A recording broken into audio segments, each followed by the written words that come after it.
Welcome to Iðunnar's podcast on mobility without borders. Today, we're here to discuss the landscape of continuing professional development across the Nordic countries. As countries work to reskill and upskill their workforce in the face of digitization, green transition, and labor market shifts, the need for cross-border collaboration and recognition of continuous professional development has maybe never been more urgent. So for the past 2 days here at Iðunnar, we've had the wonderful company of our Nordic friends from Norway, Finland, not Finland, they couldn't make it, and Sweden and Denmark. And we received a Nordplus preparatory grant to meet and discuss the situation in the Nordic countries in regards with continuous professional development. Is there a platform to collaborate, create projects, and also to discuss the importance of mobility of learners, mobility of staff, and just to share our common values and discuss EQF and national qualification frameworks and how training and preparation for the workforce, how it is affecting us as a Nordic region. So, without any further ado, I would like the participants here at the table to introduce themselves. So I'm going to start at Denmark. Yep. My name is Martin. I represent ZBC in Denmark, which is a large vocational school, and I work in the international department with the projects, but of course also mobility. Yes. Yeah, we've definitely been discussing the potential. And the funny thing is that Iðunnar and CPC, we've been working together for, probably 10, 15 years. We've been sending apprentices and learners to your school, pastry chefs and watchmakers and so on, but we've really not met and discussed. True. That's really just on emails, yeah. Yeah, so that's really great. So from Denmark over to Norway. Yeah, Jytte Eikenes from Fagskolen Vestland. I'm from the campus in Førde. I'm the leader of the construction department there. Yes, yeah, that was, I should add to our audience that our friends here at the table had presentations. We had like an open seminar, or really a date that you were talking about the different systems and inspiring us here in Iceland on what you're doing. And I can mention that the department leader for construction here, he was really impressed about your green construction program and little modules and things like that. So that was really interesting for us. So from Norway, we have 2 Swedish representatives. So take it away, Sweden. Yes, my name is Josefin Born Nilson, and I represent an educational provider called YH Akademin. And we have higher vocational educations in Sweden, mainly online programs that are longer, but also courses that are aimed for upskill, which are a lot shorter. So it's a lot to do with the CPD, continual professional development. Mm-hmm. Yeah, it's always a little bit of a mix-up, this CPD, continuous professional development, and then CVET. That's continuous vocational education and training. So, that's another challenge, these abbreviations. So, but for this purpose, we talk about CPDs. So, yeah, great. And then we have our other Swedish friend. Yes, we do. My name is Bo Erik Strömback, and I represent Skellefteå, or in English, Municipality Adult Education up in the north part of Sweden, in Skellefteå. And we work mainly on EQF4, as we have been discussing these days. And my role is mostly involved as a teacher and as well as in the background of different vocational educations. But we have other types of education in our school as well. Mm-hmm. Thank you. after listening to the discussions, and we have kind of gone through what we have in common and what differentiates us from each other, and maybe one of the biggest differences, I think, is that you have credits to your courses. Yrkespoeng eller something like that. You put a credit to your course and programs. Our organization, Iðunnar, does not do that. And what is your message to us? Is this something that we should really look into to create a credit system around our continuous professional development? What do you think? Who would like to answer that? Well, I can say from my part as representing upper secondary school for adults in Sweden, the credits comes by default from the courses that we have from our governing body, Skolverket. And of course, one upside with credits, and if you want to go into credits, is that they can stand for something else rather than the knowledge. You have the knowledge, of course, and you can validate in different shapes and forms, but the credit can give something else. And for example, in our case, the credit is also usable if the student or the pupil or the participant wants to use the credits and the grades that is accompanied with. They are interlinked, so they can use it if they want to study further, study more, and even at higher education levels. Mm-hmm. For example, if you have missed your exam in upper secondary school as teenager, you can complete that with the grades and credits that we offer in vocational training. Mm-hmm. Yeah, so it kind of offers flexibility and credibility. Yes, and it's inside of a framework. Mm-hmm. We know what different parts of the education systems know what the credits are and what they stand for, and also what the grades mean that are so it's interlinked with the credit. Transparency, really. Yes, yeah.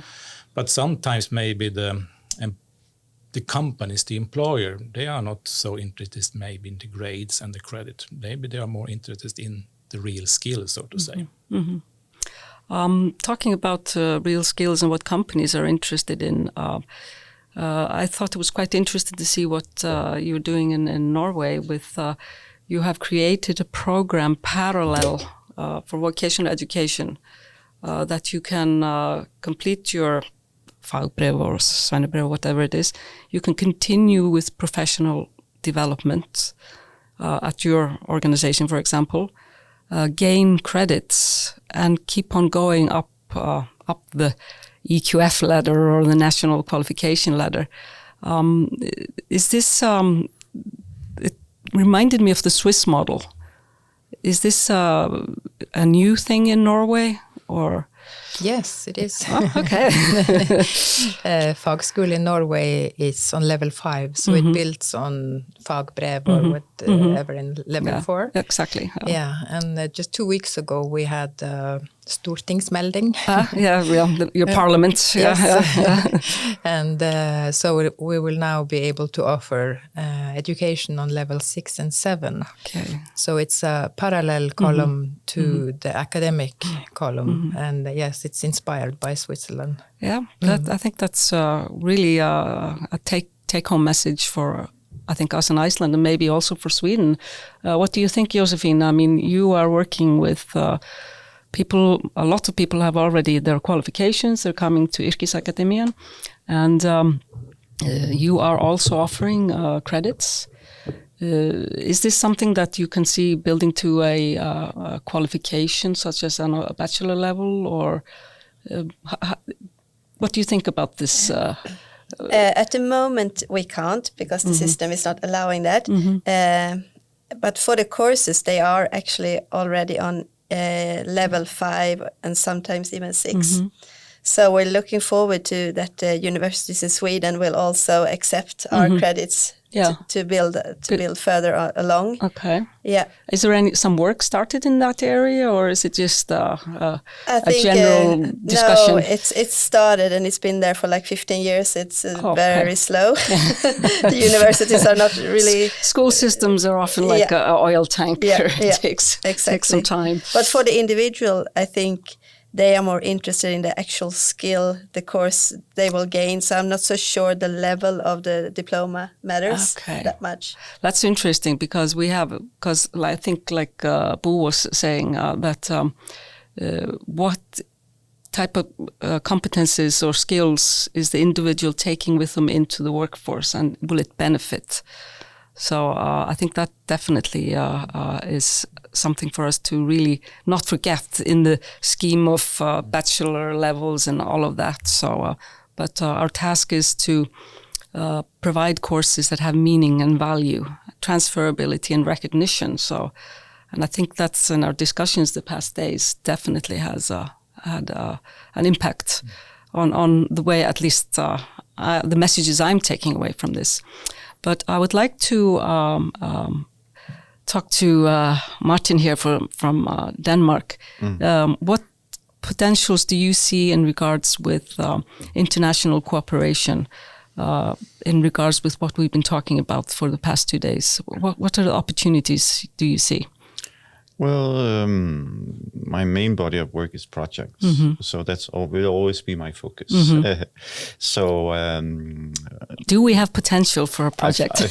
I think we do, and you already came ahead with a project that you introduced us to yesterday, actually by the micro credentials. Exactly. Yeah. And now that we're talking about recognition and more coherent credits within the EU and beyond, then micro-credentials is definitely a very important subject, and it's a very good project, and some very good players you have on the field for that project. So you're talking about the MCU hospitality project, Yes. Yeah, I just had to slide this in here for dissemination purposes.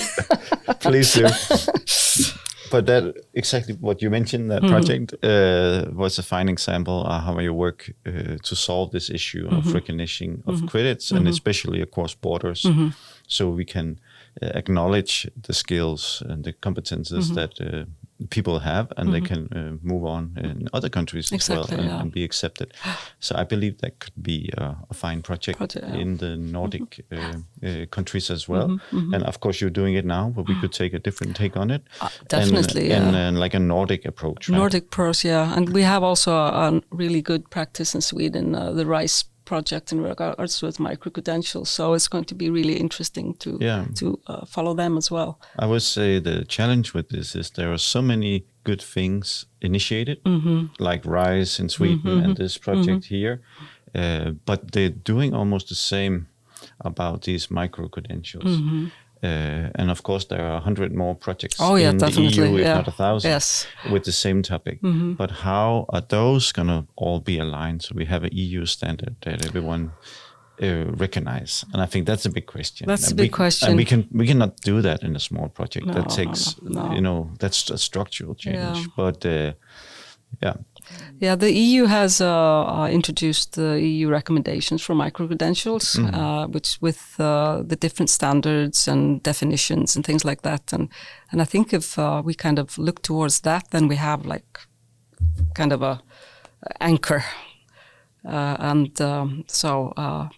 But I think definitely this is the hot topic now, micro-credentials. Yeah, and definitely also what you said, that like the Europass is also looking towards a blockchain technology and some of those initiatives in the project that you and digital wallets for credentials and all that good stuff. And it's so important that it's validated and it's secured and it cannot be misused.